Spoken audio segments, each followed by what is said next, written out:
Hey YouTube, welcome back to the channel. Today we're doing another Ableton Push 3 tutorial and another short quick tip for you today. As you know from my previous videos, this is the Ableton Push 3 but the controller version. But what I'm saying today applies to any version, whether it's a Push 3 standalone controller version, Push 2, Push 1. It should apply to all of them, okay? So what I'm focusing on today and what I've often very much overlooked in the past is the repeat button. Okay, now why did I overlook it? Well, because for me it kind of, I know it when you use it, it doesn't seem to be very human-like to me. It seems very, too tight on the timing.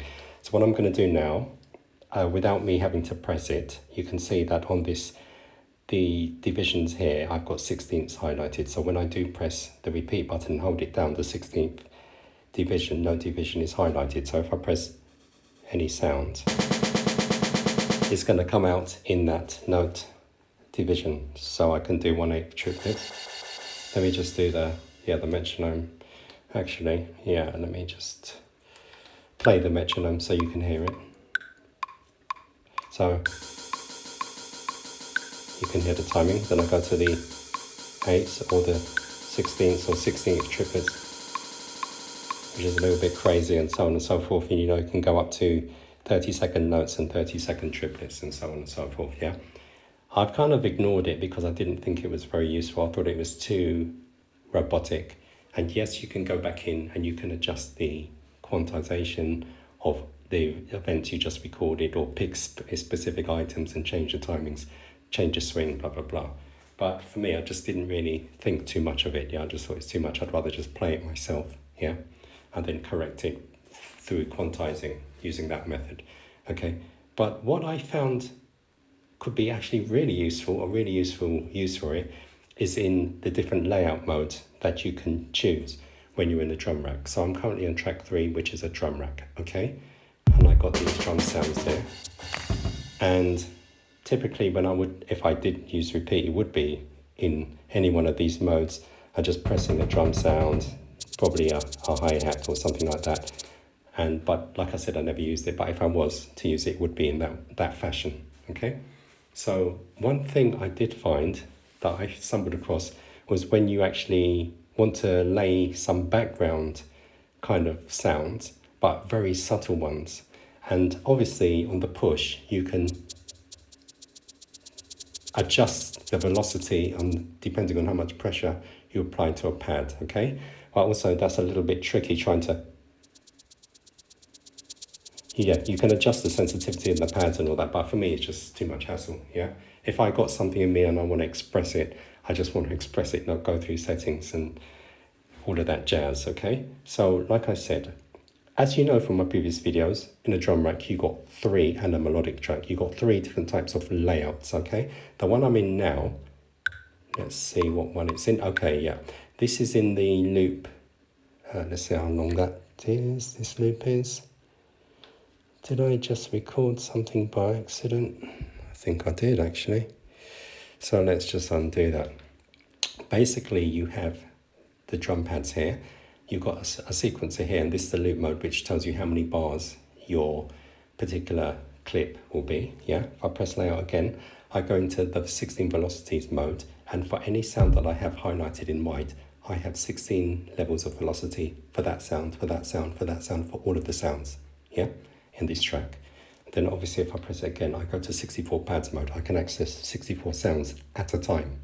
Doesn't mean I can only have 64 sounds on this drum rack, but can only access 64 at a time. Press layout again, we loop back to the loop selector, okay? So the mode I found this very useful for is when you actually go into the 16 velocities and you pick the sound that you want to repeat, and another bonus tip is to press shift and hold down repeat.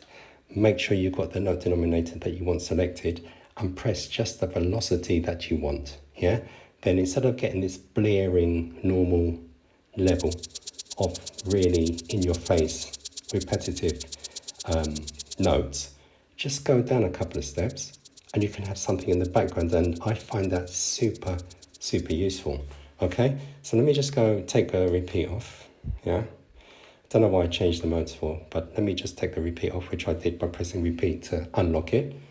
And let me show you what I'm talking about. All right, so what have we got here?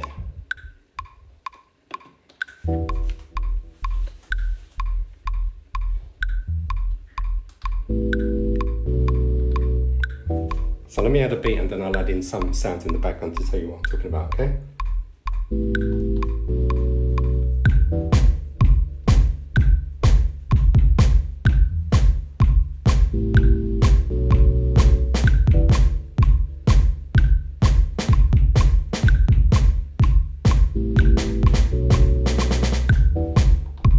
Terrible timing on that. Let's just quantize that.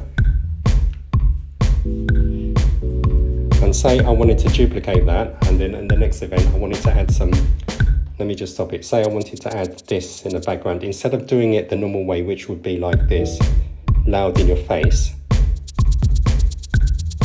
which is too much. Instead of recording that and then going back and adjusting the levels, I make sure I'm in the 16 velocities layout for this drum rack, which I'm in. I'll just go through 64 pads, loop selector, 16 velocities, and I'll pick a lower sounding one, just test it out. And that should sound a little bit better from the get-go.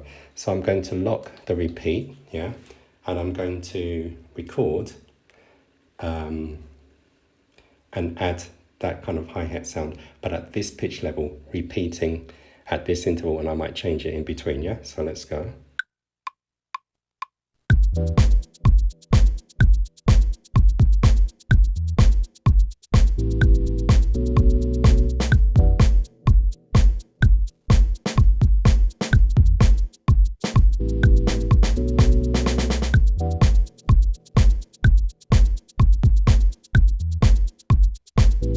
So basically that's it. It's a lot less, I would say, in your face when you're doing using the repeat function for your various notes.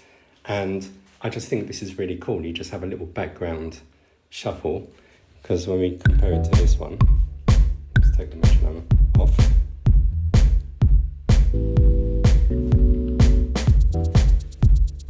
See, it's just nice and subtle, but in the background, not too in your face, and I think that's really good. So basically my tip is to lock the repeat, and when you're doing repeat, pick the sound you want in the 16 velocities mode and go quite a bit lower, and then do your repeat and change your time intervals.